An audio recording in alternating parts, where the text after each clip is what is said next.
ഒരു അനുകൂലമായ സാഹചര്യം ഇല്ലായിരുന്ന കാലത്ത് സൗദിയിലെ വളരെ തീഷ്ണതയോടുകൂടിയുള്ള സാറിൻ്റെയൊക്കെ ആ ശുശ്രൂഷകൾ ഒന്ന് ഷെയർ ചെയ്യാമോ? ഞാൻ 1985 സൗദി അറേബ്യയിൽ പോകുന്നത്. സൗദി അറേബ്യയിൽ പോകാനായിട്ട് ഞാൻ ആഗ്രഹിച്ച് പോയ ഒരാളല്ല. എങ്കിലും ഏജൻറ്റിന് വേറൊരാൾ പൈസ കൊടുത്തതിൻ്റെ പകരക്കാരനായിട്ട് അദ്ദേഹത്തിന് പോകാനൊക്കെ കൊണ്ട് ഞാൻ പോവുകയായിരുന്നു. സൗദി അറേബ്യയിൽ അൽക്കോബാർ എന്ന് പറയുന്ന സ്ഥലത്താണ് ഞാൻ പ്രവർത്തിക്കാനായിട്ട് ജോലി ചെയ്യാനായിട്ട് പോയത്. അത് ഒരു അറബിൻ്റെ കമ്പനിയാണ്, ചെറിയൊരു സ്ഥാപനമാണ്. അവിടെ ചെന്ന് ഇവിടുത്തെ മോഹനമായി പറഞ്ഞതൊന്നും അവിടെ ചെന്നപ്പോൾ ഇല്ലായിരുന്നു. അപ്പോൾ അങ്ങനെ ഒറ്റയ്ക്ക് അവിടെ മലയാളിയായിട്ട് താമസിക്കുകയാണ്. ആ അവസ്ഥയിൽ പള്ളിയില്ല, അച്ഛന്മാരില്ല, സഭയില്ല, സഹവിശ്വാസികളില്ല, ഒന്നുമില്ല, ആരെയും അറിയില്ല. അങ്ങനെ ഞാൻ അവിടെ കഴിഞ്ഞ് ഒരിക്കൽ എൻ്റെ തൊട്ട് മൂത്ത ബ്രദർ സൗദി അറേബ്യയിൽ ദമാം എന്ന് പറയുന്ന സ്ഥലത്ത് ജോലി ചെയ്യുന്നു. ഞാൻ ഒരു ദിവസം ചേട്ടനെ കണ്ടിട്ട് മടങ്ങി വരുമ്പോൾ എൻ്റെ മുമ്പിൽ ഒരു കാറ് കൊണ്ട് നിർത്തി. അപ്പോൾ ആ കാറിൽ കയറി കഴിഞ്ഞപ്പോൾ പേര് ചോദിച്ചു. ആ ആൾ കത്തോലിക്കനാണ് എന്നോട് പറഞ്ഞു. എന്നോടൊരു പ്രാർത്ഥനയ്ക്ക് പോയിട്ട് വരികയാണ് എന്ന് പറഞ്ഞു. ഞാനും വലിയ ജിജ്ഞാസയോടുകൂടി അദ്ദേഹത്തിനോടൊപ്പം ഞാൻ പറഞ്ഞു, ഇനി എന്നെ കൊടുന്ന് പ്രാർത്ഥനയ്ക്ക് കൊണ്ടുപോകണേ, അണ്ടർഗ്രൗണ്ട് പ്രാർത്ഥന ഗ്രൂപ്പാണ്. അപ്പോൾ അയാൾ പറഞ്ഞു, അടുത്ത വെള്ളിയാഴ്ച ഇന്ന സ്ഥലത്ത് നിന്നാൽ മതി, അവിടെ വന്ന് പിക്ക് ചെയ്യുക. അവിടെ അങ്ങനെ കൊണ്ടുപോയി. അത് ആദ്യമായിട്ട് ജീവിതത്തിൽ അവസാനമായിട്ടും പോയ ഒരു പെന്തിക്കോസ്റ്റൽ പ്രയറായിരുന്നു.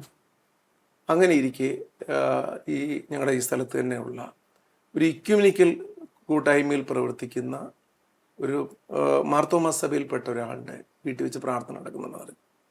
അപ്പോൾ അവിടെ പോയി കുറച്ച് ദിവസങ്ങൾ ഞായറാഴ്ചകൾ അവിടെ പോയി. അങ്ങനെ ഇരിക്കുകയാണ് ഞാൻ ഫിലിപ്പ് മുരിങ്ങൂർ എന്ന് പറഞ്ഞ ഒരു വ്യക്തിയെക്കുറിച്ച് പരിചയപ്പെടുന്നത്. ഫിലിപ്പ് മുരിങ്ങൂർ ഞാൻ കണ്ടുമുട്ടിയ ലേമാനിൽ വെച്ച് ദൈവവചനത്തെക്കുറിച്ച് അഗാധ പാണ്ഡിത്യമുള്ള ഒരു വ്യക്തിയായിരുന്നു.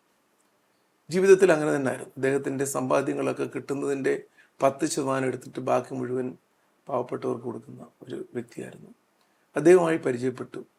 അങ്ങനെയാണ് ഈ ഒരു കത്തോലിക്കനെ കണ്ടുമുട്ടുന്നത്. അപ്പോൾ ഒരു കത്തോലിക്ക പ്രാർത്ഥന തുടങ്ങുന്നതിനെക്കുറിച്ച് ചിന്തിച്ചു. അപ്പോൾ ഫിലിപ്പ് മുരിങ്ങൂർ, ടോമിച്ചൻ മേപ്പുറം, ജോസഫ് ആൻ്റണി ഇവരൊക്കെ ഈ ഇക്യുമെനിക്കൽ പ്രാർത്ഥനയിൽ പോകുന്നവരാണ്. ഈ ഇക്യുമെനിക്കൽ പ്രാർത്ഥനയിൽ പോയി കഴിഞ്ഞാൽ നമ്മളെ സംബന്ധിച്ചിടത്തോളം ബൈബിളിനെ കുറിച്ചുള്ള അഗാധ പാണ്ഡിത്യമില്ല. അപ്പം ഞാൻ അവിടെ പോയി കണ്ടു. പിന്നെ ഞാൻ അങ്ങനെ 3-4-5 പ്രാവശ്യം പോയി. പിന്നെ നമ്മുടെ ഒരു കൂട്ടായ്മയെക്കുറിച്ച് പ്രിയ ഫിലിപ്പ് മുരിങ്ങൂരുമായിട്ടും ടോമിച്ചൻ ആൻ്റണിയുമായിട്ടൊക്കെ ഞങ്ങൾ ചിന്തിച്ചു, കൂട്ടായ്മ തുടങ്ങി. അങ്ങനെ 1985 ഒക്ടോബർ മാസം 3-ാം തീയതി വിശുദ്ധ കുർത്തദേശീയ പുണ്യതയുടെ നാമത്തിൽ സൗദി അറേബ്യയിൽ ആദ്യത്തെ കത്തോലിക്ക പ്രാർത്ഥനാ ഗ്രൂപ്പ് തുടങ്ങി.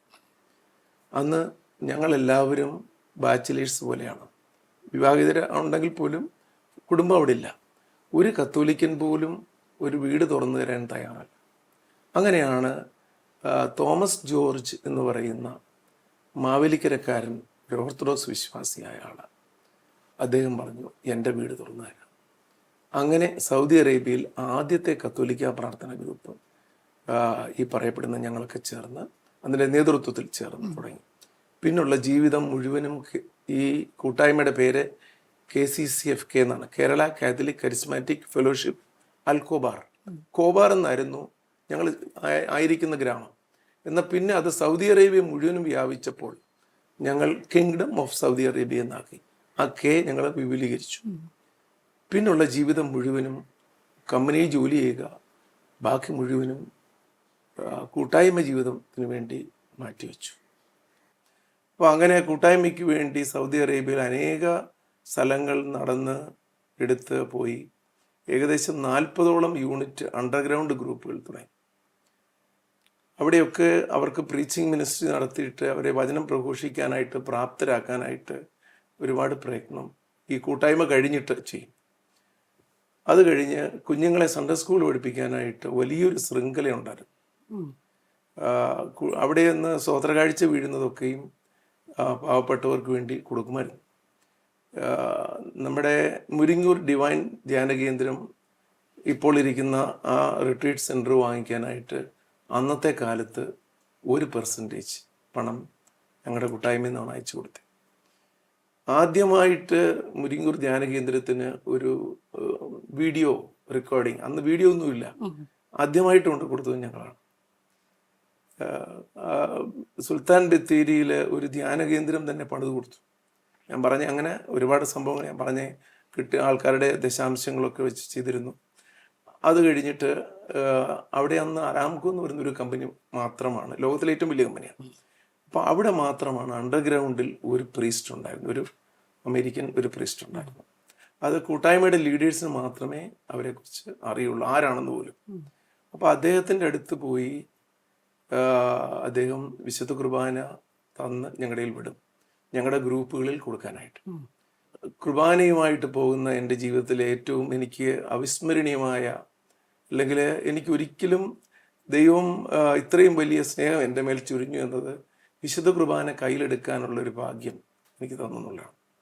വിശുദ്ധ കുർബാന കൊണ്ടുപോയി ഓരോ പ്രാർത്ഥനാ ഗ്രൂപ്പിലും കൊണ്ട് കൊടുക്കാനായിട്ട് 500 കിലോമീറ്റർ യാത്ര ചെയ്യും ദമാമിൽ നിന്നും റിയാദിലേക്ക്. അപ്പോൾ എയർപോർട്ടിൽ കൂടെ പോകാൻ പറ്റത്തില്ല, കുർബാന കൈ കൊണ്ടുപോകാൻ പറ്റത്തില്ല, പോലീസ് ഇടയ്ക്ക് 3-4 ചെക്കിംഗ് ഉണ്ട്. അപ്പോൾ അതിനന്ന് ചെയ്തുകൊണ്ടിരുന്നത് എൻ്റെ നെഞ്ചത്ത് വിശുദ്ധ കുർബാന 300-400 വിശുദ്ധ കുർബാന വെച്ച് പ്ലാസ്റ്റിക് കൂട്ടിൽ കെട്ടി അവിടെ മുതൽ ഈ വിശുദ്ധ കുർബാന റിയാദിൽ കൊണ്ടുവന്ന് ഇറക്കി വയ്ക്കുന്നിടം വരെ സംസാരിക്കാതെ, വെള്ളം കുടിക്കാതെ, മൗനമായി പ്രാർത്ഥിച്ച് മാത്രം ഒരു കാറിൽ പോകും. അങ്ങനെയാണ് വിശുദ്ധ കുർബാന ആൾക്കാർ കൊണ്ട് കൊടുത്തുകൊണ്ടിരുന്നത്.